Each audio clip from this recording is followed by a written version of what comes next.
younger audience and those who don't know Vietnamese cuisine.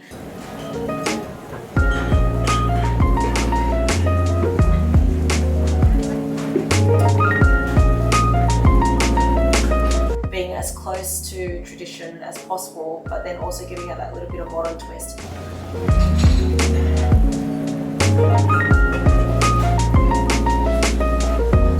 It's really hard to find authentic cuisine these days. The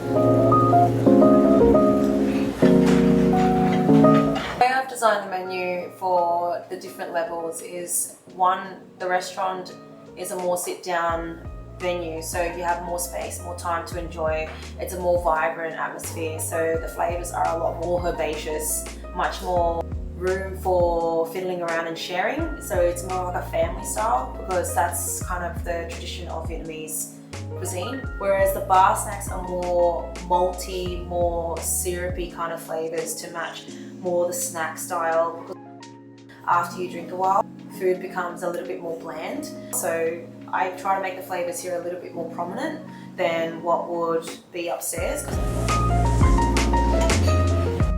A lot of the places in the city don't have that same home flavours that we're used to or know of and experience. My job is to cater to that cocktail list and make things a little bit more approachable on that side. When I'm dealing with dark spirits, I tend to go with more sweeter or more malty kind of flavoured dishes. For example, instead of using lime juice in my dressings, I'd rather use tamarind or red wine vinegar and reduce that down and make it more of a syrupy style. Just because once you have dark syrup, it kind of washes away that first palate of your tongue, and it kind of makes everything a little bit more numb. So for me, the flavour that kind of stays is the one that stays in the back palate.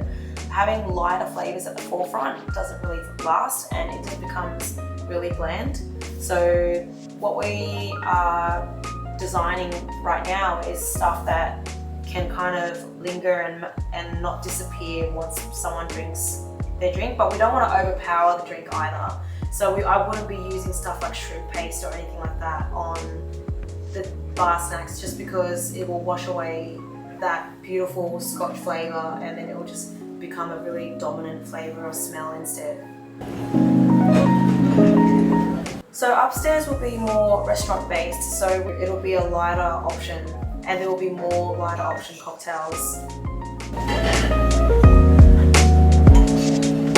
If I was going for a more fish dish, I'd be going for a more citrus cocktail. It does pair really well with all the herbs and all the lighter dishes. But if you're going for something more sticky, more palm sugar style, you can definitely go a darker cocktail. I would definitely pair more on the citrus side and the lighter stuff. But if I was going for a beef dish, I'd go for the darker style cocktails. I think the food offering that people will be intimidated by is the turmeric fish. It is served as a whole fish, and it's got the traditional shrimp paste dressing, which has a very pungent smell. But once you have all the flavours all together, it's quite lovely. And to match that with a lighter cocktail that's more citrusy, it will pair up really well. My favourite offering down here would be the combination of the chicken wings and our take on the bò lọc skewers. So it's the Vietnamese black pepper skewers. They go really well with the darker cocktails, and so is the dressing for the chicken wings as well. So our most popular dishes are the fried rice, and the more saltier items seem to be going very well, just because I think like I said, when you drink, your palate kind of goes a bit numb. So when you have those flavours hit your tongue, it's the ones that actually come through. So I think that's why that's been our most popular dishes. And also we've been making it quite vibrant with the small additional herbs that people are not familiar with, which is the Vietnamese mint and the Thai basil. For some reason with alcohol it seems to come out really well. They both, even though it's basil, they both come off quite minty, and I think because of that floral note, it kind of comes through quite harmoniously. With our chicken wing dressing, we do finish it off with Thai basil, and for our other dishes we do have the herbs to go with it, and I think with the alcohol it kind of brings it all together really well. It is difficult in its own challenges, but it's not completely strange because in the end of the day they're still flavors. So you're not really doing something out of the chef spectrum. It's just more trying not to overpower the dish or trying not to overpower the cocktail. So my biggest focus on the cocktails downstairs is to try not to overpower their beverages, especially the scotch, because it's so beautifully crafted. We don't want to lose those characters.